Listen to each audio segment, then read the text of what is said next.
This month is very special because it brings together the similarities of our cultures.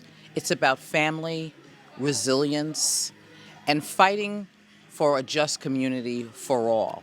One of the ways to do that is to celebrate art, which is what we are doing tonight, which is so important. The African American community and the AAPI community is united because we have the same values. We're focusing on the importance of family. We're focused on the importance of entrepreneurship, with celebrating our elders. There are a lot of things that we have in common, yet we understand that there are differences, and we should celebrate those differences as well. But it's very important that we come together on the month to ensure that all communities see that we are united. Right now, this country is focused on division. We have to make sure that all of our communities understand that division is not the answer. We need to make sure that we are celebrating our diversity, celebrating our differences, celebrating our similarities, and celebrations of all. It's important to show solidarity. All communities should be focused on solidarity because right now in our country there is this push and pull.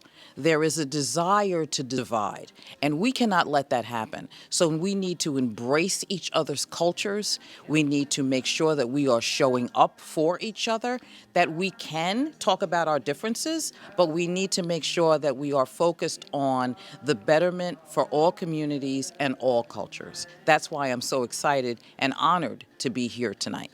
We need to keep going.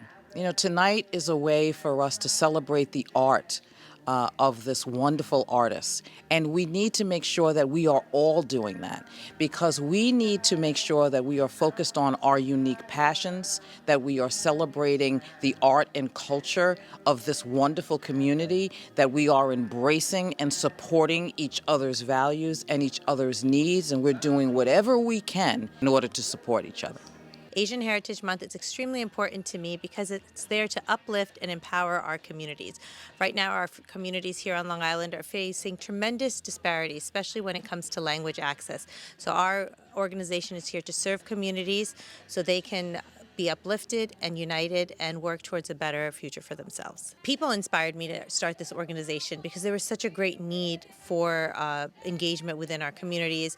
Our communities are growing exponentially. Over the past 10 years, we've grown about 150% in Long Island, and right now there's no real foundation for nonprofits that do work within these communities. So I'm hoping to uplift all of our communities to do that work that's needed. I think the first key issue is discrimination. There's a lot of anti-Asian hate, Islamophobia, anti-Sikhism that's happening in our communities, so we need to acknowledge that and work towards eradicating that. We have a tremendous issue with the model minority myth. We need to dismantle that model minority myth. Language access is a key issue within our communities. We need to have access to languages that our communities speak so that we can access better services. AAPI month is very special to me, especially because I grew up on Long Island, and it gives me an opportunity to give other Asian American communities a voice. So this art exhibition is a little bit different than others because of the wide range of voices and perspective. What I mean by that is there are internationally acclaimed artists, college professors, art educators that teach in high schools, designers and illustrators, and most importantly, high school students that are emerging artists. And all of these voices are different, but they are creating a harmonious sound. As a self-taught artist, I'm passionate about creating community spaces where we can be loud, be proud, and most importantly, be seen. AAPI month is extremely important, especially here in Suffolk County. We have a wonderful mosaic of cultures, and the Asian American Pacific Islander communities are a terrific, added, colorful component of the beautiful fabric here in Suffolk. We have amazing partnerships with the Asian American community throughout, and throughout the year we celebrate many of the festivals and commemorative events that go on throughout the year. When it comes to justice and accountability, and certainly equity, the message is clear. The Asian American community is a very strong and powerful voice in this county. Wonderful business folks, contributors to the arts, and really contributing greatly to the progress in this wonderful county. On behalf of the Suffolk County Executive, Ed Romaine, we bring many congratulations on this amazing event this evening. We're happy to support it, we're happy to be here, and we're happy to spread the message about the important impact that the Asian American community has here in Suffolk. The biggest part of engaging law enforcement in the community is really getting that trust and the understanding that men and women in uniform are here to protect and serve and nothing else. And we want people to feel comfortable with calling the police regarding what situation that they may be involved in so that they can get the help that they need. No one should be left alone regardless of their race, age, or anything else. I encourage anyone, especially from this community, to call our office, invite us to events. We would love to participate. I would love to participate.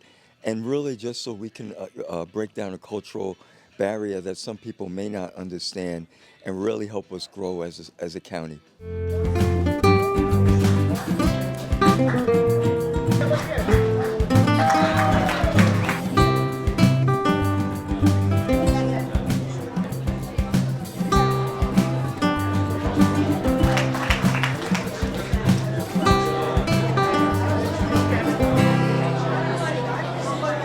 A lot of my handmade items are inspired by Korean culture, as you can see. And these are shells, decoupaged, and they're ring dishes for trinkets like rings and necklaces. And here you can see enamel pins, also inspired by my Korean culture and my background. You can see the background has that old paper yellow feel to it, and it's just very bright and colorful. I was very inspired by the Korean folk art called minhwa. I never learned how to do the traditional techniques, but I decided to use modern techniques to create my own type of minhwa. This is another one of my favorite pieces. It kind of reminds me of the countryside, of an American countryside actually, but also inspired by the 10 symbols of longevity that you see in a lot of Korean folk art. You see it with the mountains and the waterfalls, the pine trees, but in the midst of it all, there is a vibrant country farm life that's happening. When somebody sees my artwork, I just want them to be happy and just filled with joy. This is a pretty new piece of mine. It was inspired by Korean folk stories that my mother used to read to me when I was little, especially the one called Simcheong. So my mom would tell me the story about Simcheongi, how this devoted daughter would jump into the ocean for her father to save her and to get back his sight. And so this artwork, it kind of personifies these animals like the seahorse and these seals. They have these hats on because they're part of the villagers in a sense. Like they all have a separate character in the story. I'm married to a Japanese man. And when I first got married, I went to say hello to his parents, and they couldn't pronounce my Korean name. They couldn't pronounce Jinsun or my English name Joan, so they gave me a new name, which was Mari. It means wise, and that's why it became kind of my artist pen name. 할머니가 103세에 돌아가셨어요. 그러니까 저를 키워주신 할머님인데 할머니가 저를 키워주시면서 맨날 그 6.25에 대한 이야기를 해주시고 전쟁 때 어떤 일이 있었다라고 항상 이제 클 때 얘기를 해주셨는데 제일 기억에 남았던 거를 제가 아이패드로 그렸어요. 그래서 잘 못 그리지만 할머니의 그 일생을 제가 그림으로 그렸는데 그거를 전시회를 하게 된 거예요. 그래서 너무 우연치 않게 이렇게 소문이 퍼지고 MBC에서도 제 그림들을 보고 it was featured on various news outlets and 엑스비션이 끝나고 한 10일 뒤에 할머니가 돌아가셨어요. 저는 너무 감사했던 게 할머니가 제가 이렇게 한 거를 보셨거든요. 그래서 할머니 장례식 때도 during her funeral I was able to really honor her. It was very special because when she was about to pass away, I was able to explain and honor her memories through my artwork. Actually, to me, like I'm from I'm also half Asian, come from like the Turkey, and it's mean like we are all come together, all Asian communities together. It's mean like we stay stronger, we help each other, we have like the better, we work together. We do not do only one event. We do have so many different events, different area. We did like the last year, Town of Babylon, before last year, Town of Huntington, but next year we got the different event for different location. Long as our community like represent everywhere and where we live, and long as our voice get heard. That's the reason AAPI is very important with our communities, helping each other, our voice get heard, and every person who live in Suffolk County or our living area, make sure everybody have enough room to live together. With our rich cultures, we have very, very rich Asian cultures. You're talking about the thousands years old culture we have. We brought up like the young country, it's America. And that's mean like that we bring it like the all experiences in America, and we showing our experience and showing the people come together and show what we have in the background and make our culture in the U.S. and Long Island, Suffolk County, make them very rich. I would like to say thank you very much, our President Lucy Juan. She's a great person. She does work hard, and she reach up every person in our community to help and work together, which is mean our community is getting bigger and getting stronger. Please come join us and come together. Anything like, for example, any art gallery, any work, any community work, any like to get into your home or your school, your work, anything you need, please come join us or call us. We will help you. We will work together. AAPI month, the month of May, is a tremendous opportunity for us to reflect on how far we've come, just as a culture and as a collective. I think about my early upbringing and the immigrant upbringing and just how hard it was for my parents, and to see how much we've progressed, and just to celebrate that and just to celebrate the people that have made that possible. I think it's a tremendous opportunity for us to do that. As a second generation Korean American, we had different challenges than our parents. Our parents, their difficulty was integration, job opportunities, making income. I think for us, we were the first generation to go to school here in the United States, and that had its own set of challenges.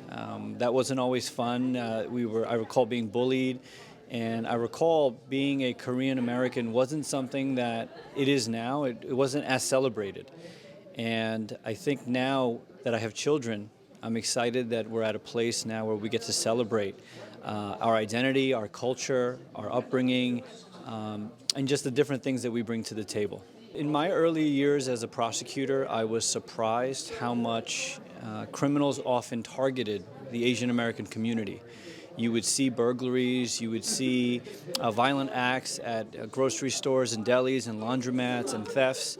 And seeing my community affected, obviously to any community, it's terrible. And I remember in law school, a professor asked, how many of you have called 911 before?